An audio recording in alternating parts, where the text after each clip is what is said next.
Assalamualaikum warahmatullahi wabarakatuh.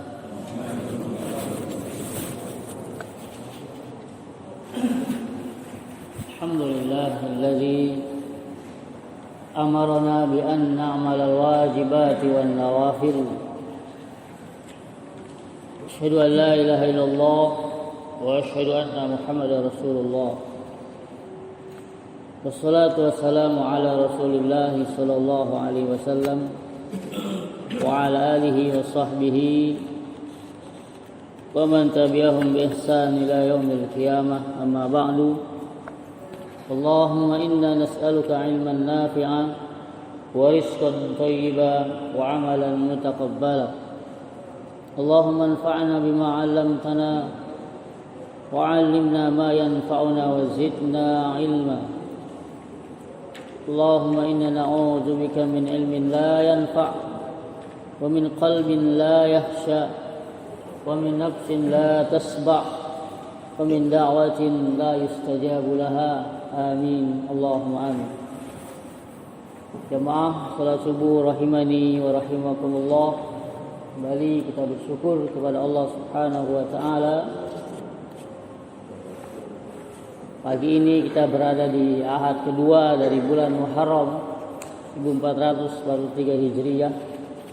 Semoga dengan bergantinya hari, berlalunya waktu, keimanan dan ketakwaan kita kepada Allah Subhanahu wa taala semakin meningkat dan kita senantiasa untuk taqarruban ilallah, mendekatkan diri kepada Allah Subhanahu wa taala.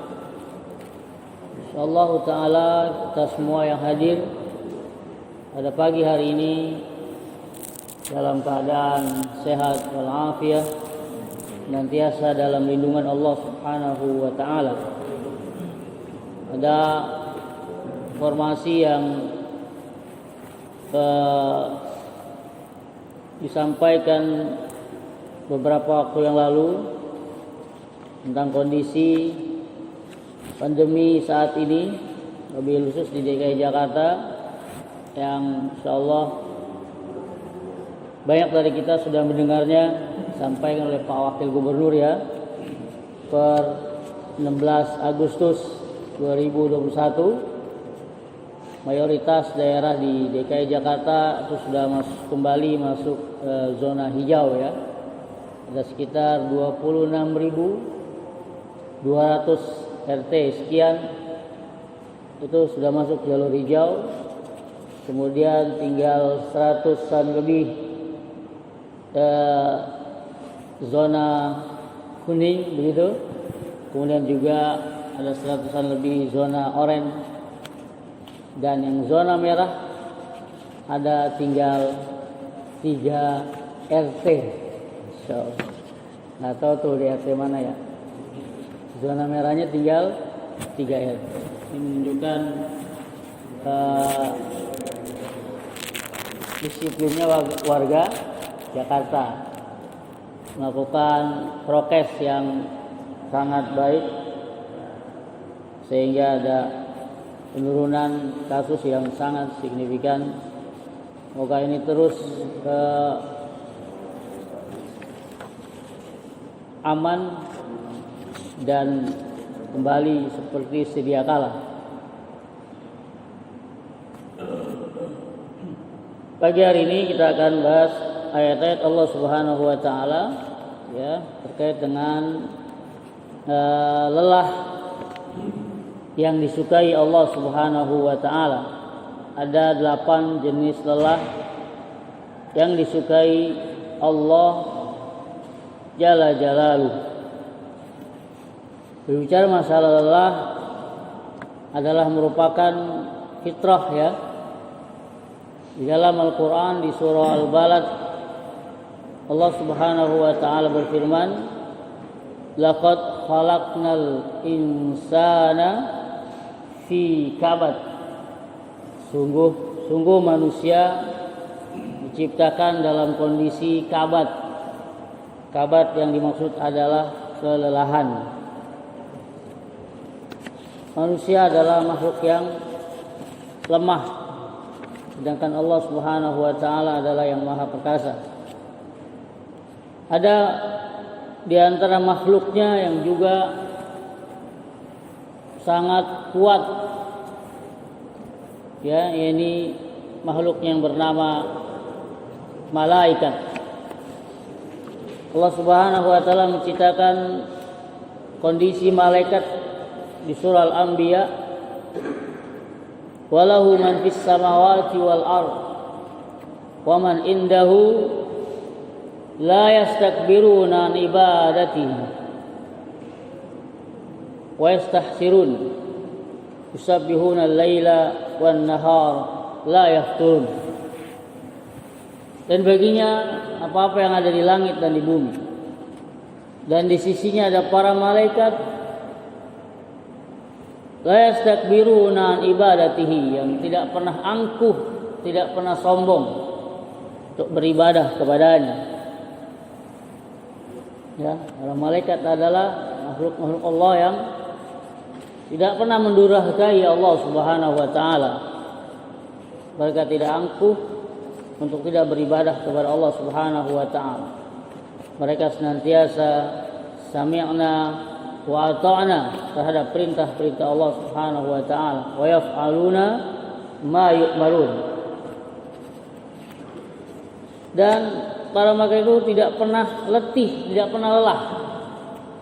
Bahkan yusabbihuna al-laila wan nahara la yafturun, senantiasa bertasbih kepada Allah pada pagi dan petang, pada pagi dan malam, tanpa kenal henti, ya, terus menerus. Insyaallah.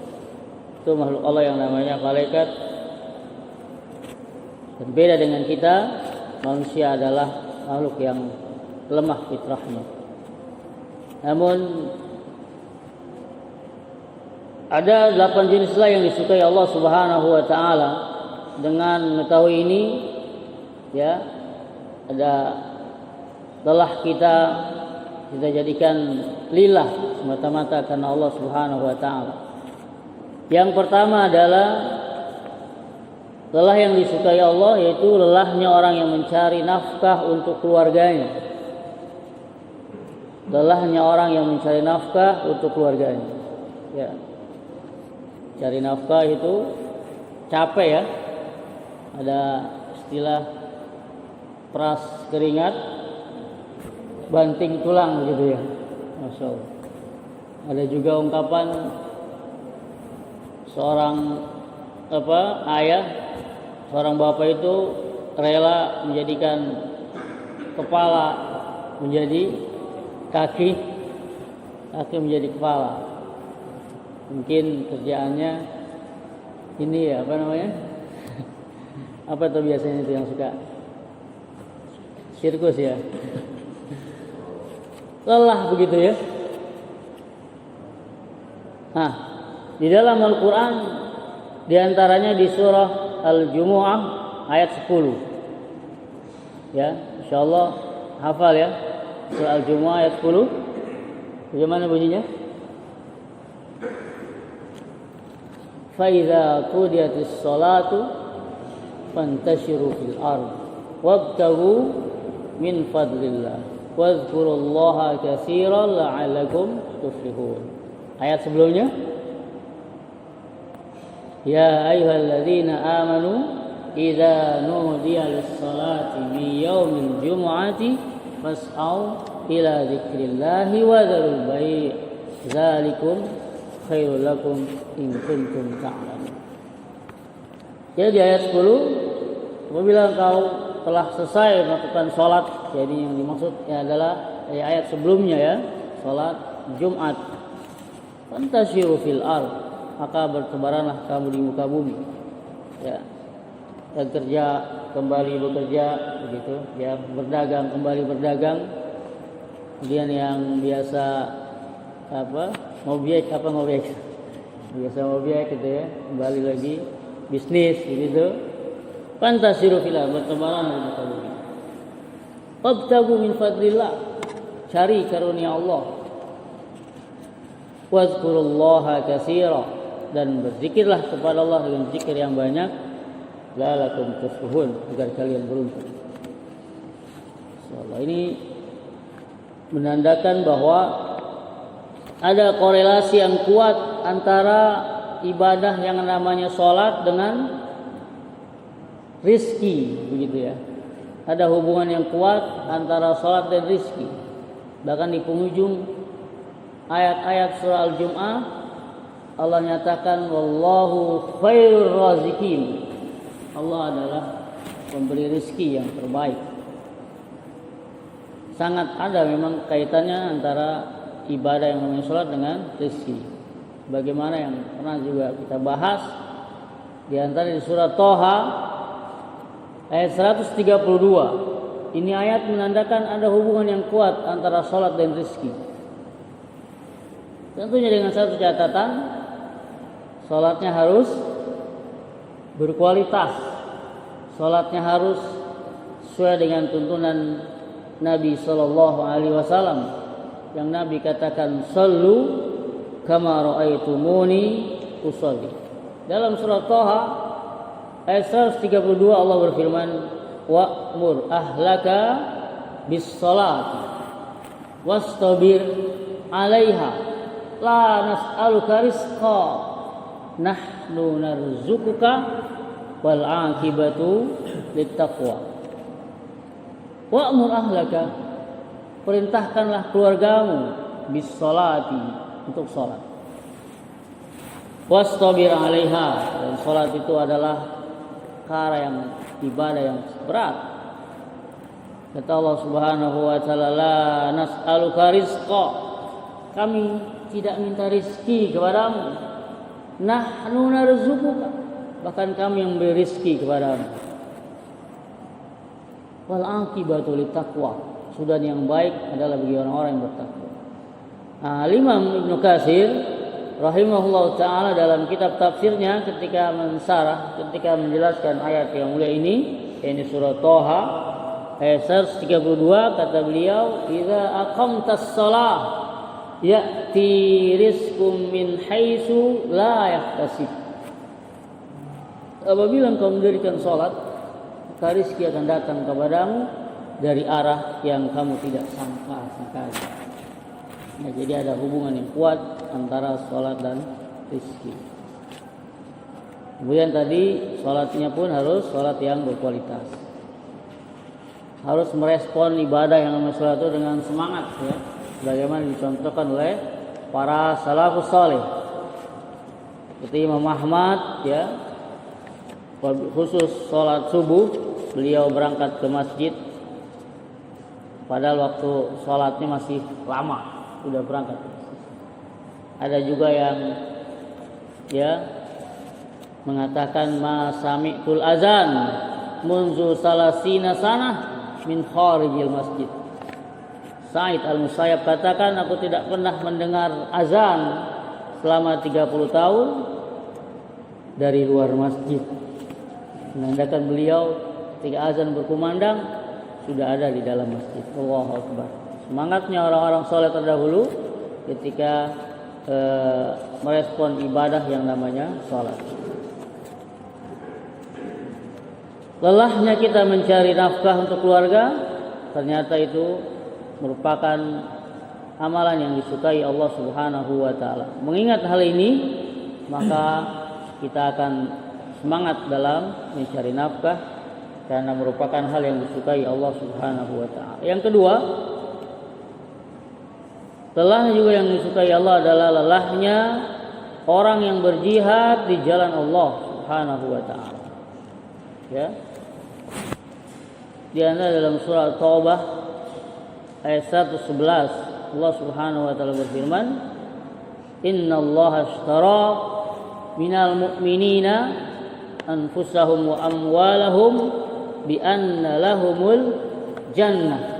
Yuqatiluna fi sabilillahi fayaqtuluna wa yuqtalun wa'dan 'alaihi haqqan fit Taurati wal Injil ila akhir ayat. Ya, ayat ini menunjukkan ada transaksi, gitu kalau bahasa kita ada transaksi antara Allah Subhanahu wa taala dengan orang-orang yang beriman. Ya, transaksi yang pasti tidak akan rugi adalah ketika seorang hamba bertransaksi kepada Allah Subhanahu wa taala. Innallaha ashtara, sesungguhnya Allah telah membeli ya dari orang yang beriman itu harta dan jiwa mereka, dan Allah balas dengan surga. Mereka berperang di jalan Allah, apakah mereka yang membunuh ataukah mereka yang terbunuh, itu sudah merupakan ketentuan Allah Subhanahu wa taala. Ya. Berjihad tentunya perkara yang sangat melelahkan. Ya, apalagi kalau kita merenung atau pikirkan sejenak bagaimana kondisi berjihad di masa Rasul sallallahu alaihi wasallam, itu luar biasa ya. Harus berjalan dengan jarak yang lumayan jauh ya. Kilo-kilo berjalan. Sebelum tempur saja sudah lelah duluan karena lelah dengan perjalanan yang jauh. Terik panas dan lain sebagainya, itu luar biasa. Sehingga banyak peperangan-peperangan yang dijalani oleh Rasul dan para sahabatnya itu sangat-sangat melelahkan. Dan itu merupakan amalan yang disukai Allah Subhanahu wa taala. Pantaslah kalau mereka dibalas dengan surga oleh Allah Subhanahu wa taala. Yang ketiga, lelahnya orang yang berdakwah dan menyeru pada kebaikan. Ya, lelahnya orang yang berdakwah dan menyeru pada kebaikan. Di antaranya di surah Fussilat ayat 33. Wa man ahsanu qawlan mimman da'a ila Allah wa 'amila shalihan wa qala innani minal muslimin. Dakwah adalah salah satu pekerjaan yang paling baik ya, salah satu qaul, ucapan yang keluar dari lisan seorang dai yang berdakwah adalah merupakan kata yang sangat baik, ahsan. Allah itu berdakwah, terutama dakwahnya para dai yang ditugaskan di pedalaman-pedalaman Nusantara ya. Barangkali kalau dakwahnya seperti dai-dai yang ada di kota-kota besar, itu tidak selelah, tidak secapek dengan para dai yang diterjunkan langsung di dakwah di pedalaman-pedalaman. Ya. Luar biasa. Kawan-kawan dari Dewan Dakwah, kawan-kawan saya yang di Dewan Dakwah itu, terutama anak-anak mahasiswa begitu yang ditugaskan langsung dakwah di pedalaman-pedalaman, itu luar biasa. Gak kebayang gitu dikasih ongkos cuma 1,5 juta dakwah di pedalaman ya. Cukup nggak cukup, itu sebulan harus cukup 1,5 juta. Kebayang nggak tuh dakwah di pedalaman dengan modal segitu? Sehingga banyak dari teman-teman yang makannya saja harus cari ikan dulu di laut ya, dengan makanan-makanan yang alami ya. Bertahan hidup dalam rangka berdakwah kepada Allah Subhanahu wa taala. Lumayan lelah, capek, letih, namun itu disukai Allah Subhanahu wa taala, sehingga menjadi motivasi, menjadi penyemangat kawan-kawan yang berdakwah di pedalaman. Belum lagi ancaman dari orang-orang yang tidak suka dakwah, terutama teman-teman ditugaskan di pedalaman Kalimantan begitu. Dia harus berhadapan dengan orang-orang yang bengis, orang-orang yang siap membunuh mereka dikala mereka berdakwah di jalan Allah Subhanahu wa taala. Yang keempat, lelahnya orang yang belajar dan menuntut ilmu. Lelahnya orang yang belajar dan menuntut ilmu, ini juga merupakan lelah yang disukai Allah Subhanahu wa taala. Dalam surah Al-Imran ayat 79, nanti bisa dilihat di rumah ayatnya. Kemudian yang selanjutnya, yang kelima, adalah lelahnya orang yang mengurus keluarga. Lagi-lagi ini tunjukkan kepada kepala rumah tangga ya. Lelahnya orang yang mengurus keluarga. Mengurus keluarga, anak, istri begitu. Lelah enggak jamaah? Lelah ya? Apalagi yang istrinya lebih dari satu. Ada yang lebih dari satu di sini? Hah? Belum berani ya? Iya. Satu aja dulu. Satu aja nggak habis ya. Lelah begitu. Namun teringat dengan firman Allah Subhanahu wa taala di surah At-Tahrim, surah 66 ayat 6. Menjadi tanggung jawab yang berat sebagai kepala rumah tangga. Ya ayyuhalladzina amanu qu anfusakum wa ahlikum nar. Ila akhir ayat. Wahai orang-orang yang beriman, jagalah diri kalian dan keluarga kalian dari api neraka. Tugas yang sangat amat berat ya. Bukan hanya sekedar memberikan nafkah lahir ya. Tapi dalam hal tarbiyah terkait dengan agama ini merupakan tugas yang amat berat dan itu sangat-sangat melelahkan. Kemudian yang keenam, lelahnya orang yang beribadah dan beramal saleh. Ya, dalilnya tadi sama dengan yang sebelumnya di surah Al-Imran ayat ke-79. Lihat dulu tafsirnya.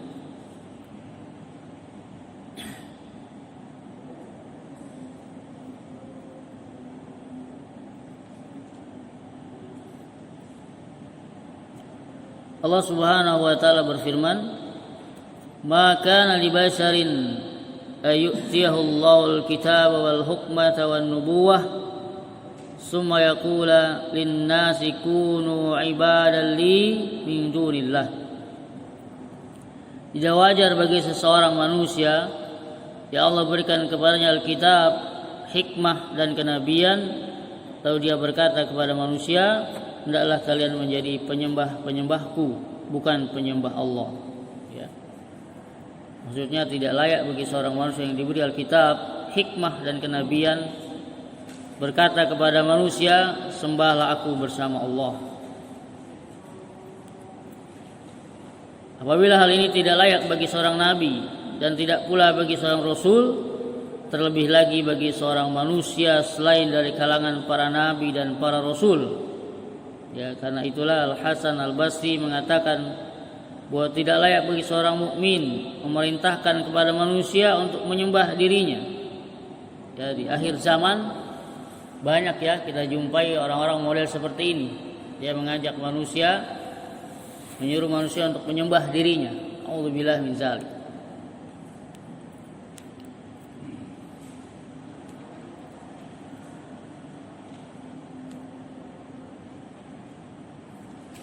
Di dalam kitab Musnad dan Imam Tirmizi disebutkan bahwa Adi Ibnu Hatim pernah berkata, "Ya Rasulullah,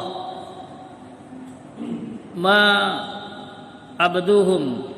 Qala bala innahum ahalu lahum al-haram haramu alaihimul halal fattaba'uhum fadzalika ibadatuhum iyyahum. Wahai Rasulullah, mereka sama sekali tidak menyembahnya, para rahib dan orang-orang alim mereka. Nabi SAW menyangkal tidak demikian. Sesungguhnya mereka, para rahib dan orang-orang alim mereka menghalalkan yang haram dan mengharamkan atas mereka yang halal, lalu mereka para pengikutnya mengikutinya. Yang demikian itulah cara penyembahan mereka kepada orang-orang alim dan para rahib mereka. Kemudian yang ketujuh adalah lelahnya orang yang mengandung, melahirkan dan menyusui. Ya, lelahnya orang yang mengandung, melahirkan dan menyusui. Tentunya ketika melihat ini kita ingat ibu kita gitu ya. Kita ingat perjuangan istri kita saat mereka mengandung, melahirkan sampai dengan menyusui. Ini perkara yang melelahkan ya. Mengandungnya saja sudah 9 bulan, 10 hari. Belum lagi masa menyusui 2 tahun. Waktu yang lama dan sangat melelahkan.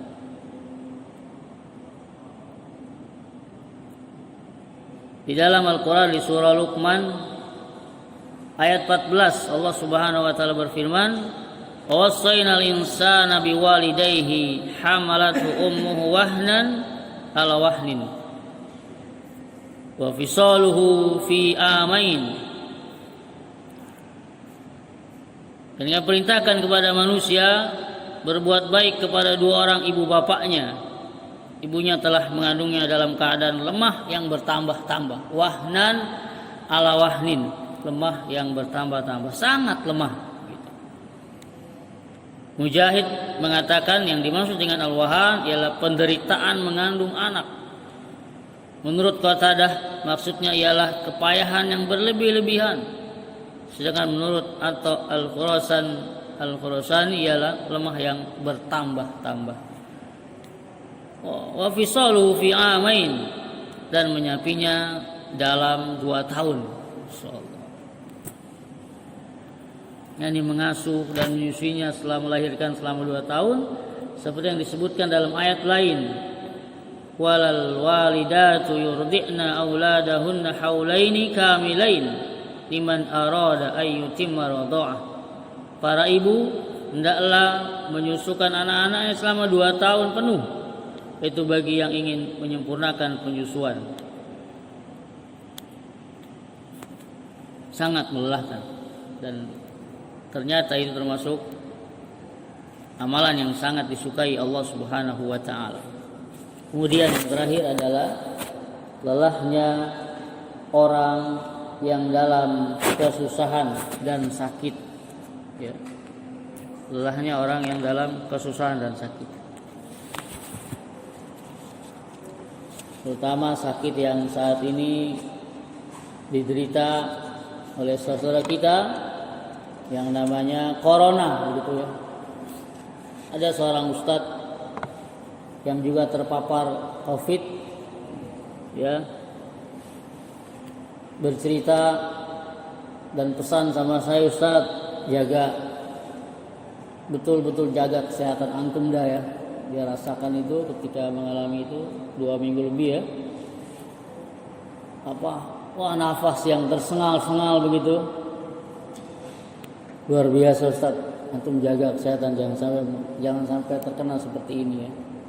Ini sangat-sangat berat. Alhamdulillah beliau termasuk salah satu orang yang berhasil ya sembuh dari penyakit corona tersebut, disembuhkan oleh Allah Subhanahu wa taala.